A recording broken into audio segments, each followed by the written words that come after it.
राधे राधे दोस्तों, आप सभी को देवोत्थान एकादशी की बहुत सारी शुभकामनाएं। चातुर्मास के 4 मास के दौरान भगवान श्री विष्णु योग निद्रा में चले जाते हैं और इसी देवोत्थान एकादशी के दिन भगवान श्री हरि योग निद्रा से बाहर आते हैं और इसीलिए इसे देव उठनी एकादशी, देवोत्थान एकादशी के नाम से भी जाना जाता है। इस एकादशी से प्रारंभ करके मनुष्य समाज में हर प्रकार के मांगलिक कार्यों का आरंभ हो जाता है और इसीलिए यह एकादशी अत्यंत विशेष है, क्योंकि यह चातुर्मास की पवित्र समय में आती है और चातुर्मास का समय यानी तपस्या का समय, आध्यात्मिक रूप से उन्नति करने का समय। यह मनुष्य जीवन तपस्या के लिए बना है और तपस्या का अर्थ है काम वासना का नियंत्रण, भोजन पर संयम और अपने मन का शुद्धिकरण। और ऐसा करके मनुष्य अपने आध्यात्मिक कार्यों के लिए समय को बचा सकता है और व्यक्ति आंतरिक और ब्रह्मा रूप से अपना शुद्धिकरण कर सकता है। और जिसका मन और शरीर दोनों शुद्ध रहते हैं, वही अपने मनुष्य जीवन के परम उच्च लक्ष्य को प्राप्त कर सकते हैं। और यह देव उठनी एकादशी हमारे लिए इसलिए भी महत्वपूर्ण है, क्योंकि जो व्यक्ति चातुर्मास के 4 मास के दौरान कोई भी नियमों का पालन नहीं कर पाए हैं या किसी कारणवश आपके कोई संकल्प खंडित हो गए हैं, तो यह देव उठनी एकादशी के दिन इसका पूर्ण श्रद्धा और भक्ति भाव से नियम पूर्वक पालन करने से आपको चातुर्मास का सभी एकादशियों का भी फल स्वतः प्राप्त हो जाता है। इसीलिए भी यह देव उठनी एकादशी का पालन पूर्ण श्रद्धा और भक्ति भाव से करना अत्यंत आवश्यक है। तो चलिए आज हम देव उठनी एकादशी से जुड़ी हुई इस सुंदर पौराणिक तत्व कथा का श्रवण करते हैं और इस कथा के अंत में आपके लिए एक विशेष जानकारी भी है, जो आपकी आध्यात्मिक प्रगति को तीव्र बनाने में आपकी सहायता करेगी।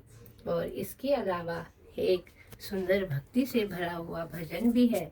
तो इस वीडियो को अंत तक अवश्य सुनिएगा और अगर अच्छा लगे तो अपने परिवार में और अपने मित्रों में सभी को शेयर कीजिएगा।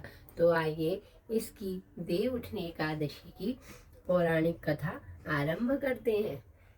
प्राचीन समय की बात है। मनुष्यों और सभी जीव मात्र का कल्याण करने वाले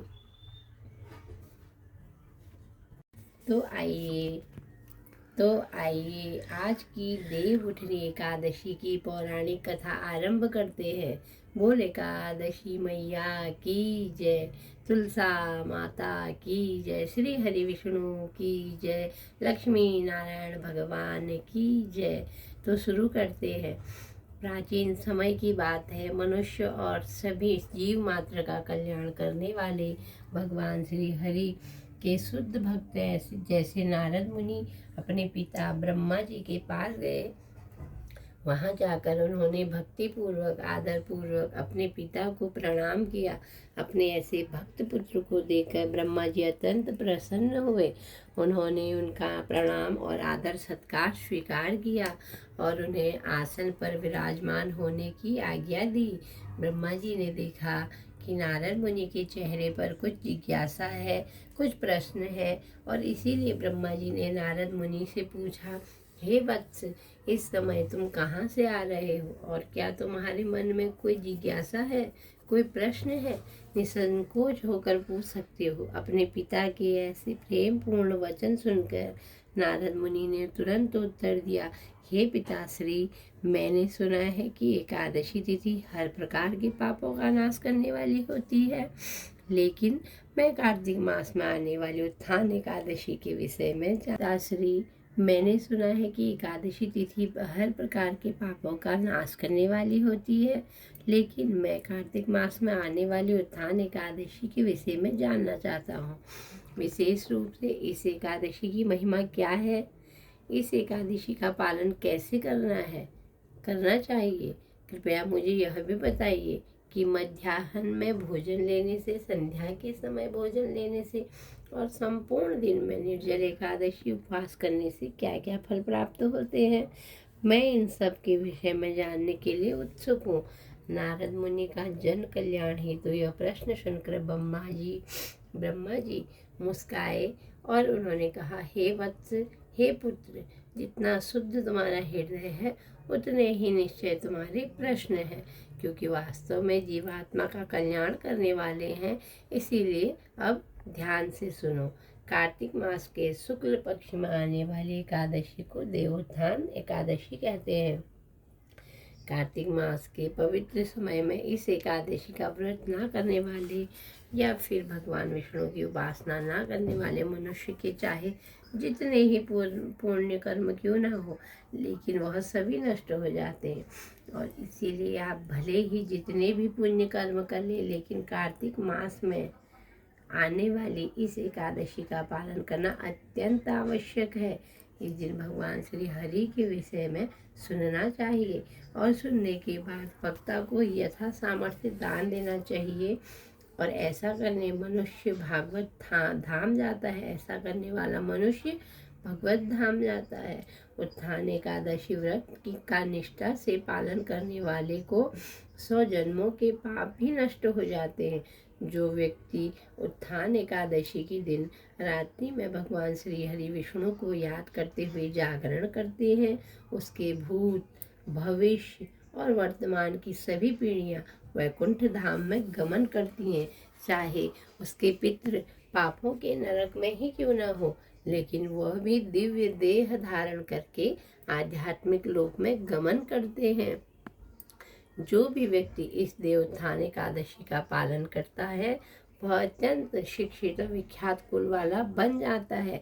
और इसीलिए सभी कार्यों को छोड़कर मनुष्य को इस एकादशी व्रत का पालन करना ही करना चाहिए। जो को तो हम कई बार पढ़ते हैं, लेकिन उनमें भगवान के द्वारा बताई गई शिक्षाओं को हम अपने जीवन में कैसे उतार सकते हैं, और वह भी आज के आधुनिक समय में भगवान की वह शिक्षाएं हमारे जीवन में कितनी प्रैक्टिकल है, हम उसे अपने जीवन में कैसे आत्मसात कर सकते हैं। वासुदेव सतम कंस चाणूरमर्दनम देवकी परमानंदम कृष्ण वंदे जगत गुरु अतसी पुष्प संकाशम हारोप पुरशोभितम रत्न कर्णकेम कृष्ण वंदे जगत गुरु गुरुकुटी लालक संयुक्तम पूर्णचंद्र निवनम विलसत कुंडल धरम कृष्णम वंदे जगम मंदार गंध संयुक्तम चारुहास चतुर्भुजम कृष्णे जगगुरु उत्मक्षम नीलिजीमुतः सन्भम। आप सभी को एकादशी पर शुभकामनाएं। और इसी के साथ आज की कथा का समापन करते हैं। बोल एकादशी मैया की जय, देवउठान एकादशी की जय, देवउठान एकादशी की जय, बोल लक्ष्मी नारायण भगवान की जय। हरे कृष्ण हरे कृष्णा हरे कृष्णा कृष्णा कृष्णा हरे हरे, हरे रामा राम राम हरे हरे, हरे कृष्णा कृष्णा कृष्णा हरे हरे।